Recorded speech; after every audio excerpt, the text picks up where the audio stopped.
everybody, Nina with Budget Yarn Reviews. It is February now, so I owe everyone an update on what's going on with the blog since there have been no new blog posts still. So as evidenced by everything behind me, I am in my new house, which is really great. I am unpacked, but unfortunately we've been finding way more issues with this house than we originally expected. Within 3 days we found a gas leak under the stove. That same week we discovered that there's an entire corner of our attic that has zero insulation, like just you can see the drywall from the ceiling, which in Colorado, where you have a recommended R value of like 49 for your attic insulation, is really bad. So thankfully I got that shuffled around a little bit, but we got to get new insulation in the attic. But before we do that, we have to install a bath fan because there isn't one. There's windows, but obviously, like technically, county code and everything says you can get away with a window, but you're obviously not going to be opening it in the middle of winter to vent your shower, so you need to get a bathroom fan in there. Last week I discovered that our dryer vent was a serious hazard. I probably vacuumed out. There were lots of gaps in the ducting where lint was escaping, which is kind of what clued us into the issue, but I probably vacuumed up almost a 5-gallon bucket worth of dryer lint. And then we had to replace the exterior vent and everything after I got it all clean. So we're having fun. But obviously this large quantity of projects, we have a list longer than my arm. And I'm honestly not joking about that. I have these long, your fridge sticky notes that are usually for grocery lists. I've got like 3 of them all stuck together. Just lists of stuff we have to do. So that takes up a lot of my weekend time, which is when I was doing lots of my knitting and everything. Allowing me to, post stuff on the blog and things like that. So it's going to be a lot longer before you see regular posts on the blog from me. But I do have the swatches for the follow-ups on the Ultimate Acrylic Yarn Comparison ready to go in the wash. So last time when I started washing the swatches, it took about 10 weeks to get to the full 15 washes that I was doing my comparison on. My washer and dryer here are a little smaller, so it might go faster than that because I might be doing more loads of laundry. It's kind of hard to say at this point, but hopefully within 2 months we'll have the results on those. And in the meantime, I have lots of stuff to do on the blog. Lots of you are coming to the blog, finding my initial posts on a yarn, but not finding the comparison, so you don't get the complete review experience. I have to go back and update the posts with links to the comparison, like the actual results and everything. I have a lot of stuff to organize on there. I've got projects that I made plenty of stuff with a lot of the yarn already. I've made like a couple hats. I've got that jewelry holder I was making. I've got a cowl. I have stuff finished. I just have to write it up and everything, and share pictures and things like that. So just like my house has a to-do list as long as my arm, so does the blog. So I'm thankful for all of you being patient.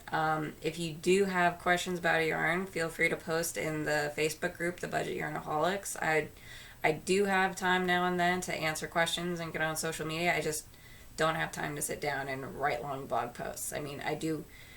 If anything, this will probably encourage me to start making more videos and build out this YouTube channel, just because I do have 5 minutes to make a video as long as I don't have to edit it. So that's what I'm doing for you guys for now.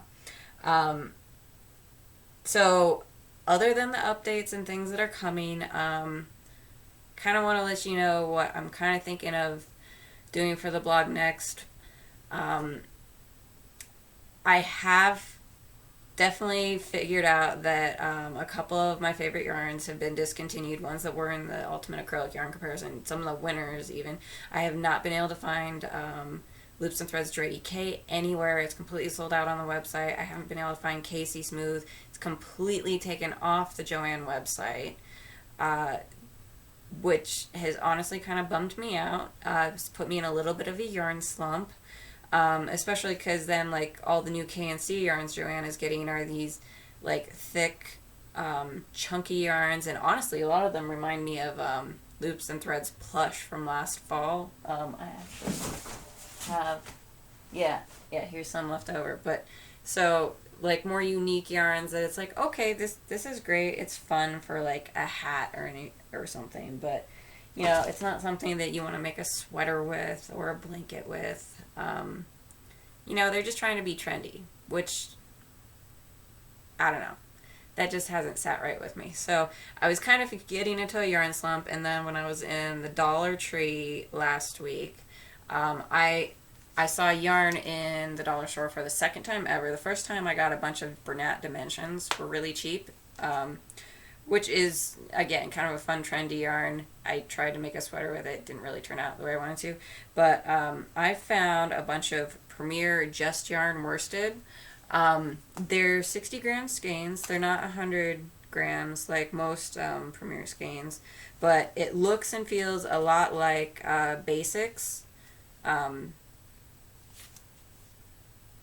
So anyway, I wanted to try that. I got enough skeins that I could do something maybe nice and simple for my niece, who was born in December. I don't know if I mentioned that. And her name isn't Kate like they thought.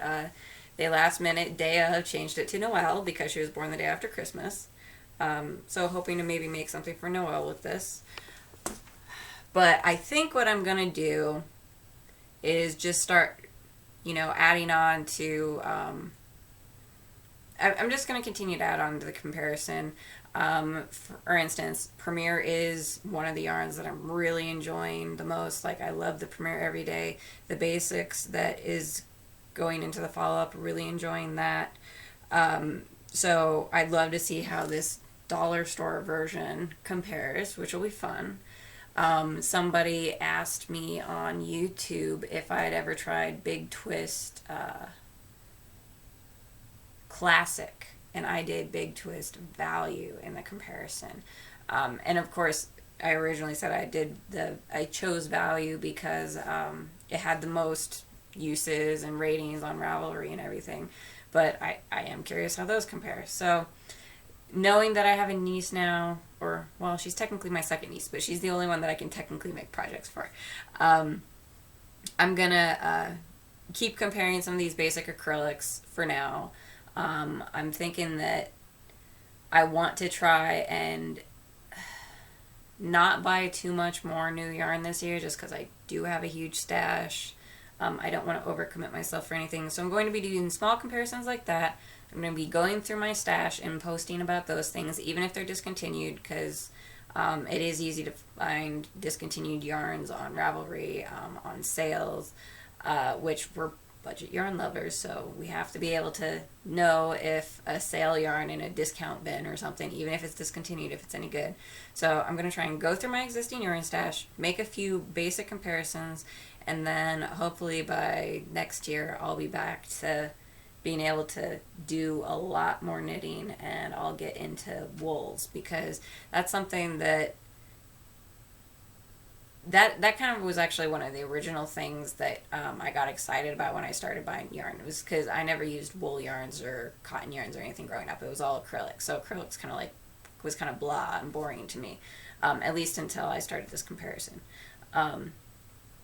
But like, there's, you know, there's a wide range of wool yarns. You got your cheaper stuff like Patons versus your expensive stuff like Malabrigo, which in terms of like price points for wool isn't even that expensive, but at $16 a skein, it's like, whoa. So I'd like to next year maybe be able to like find some discount skeins of things like Malabrigo, or like I do have like some discount Debbie Bliss stuff that I got already.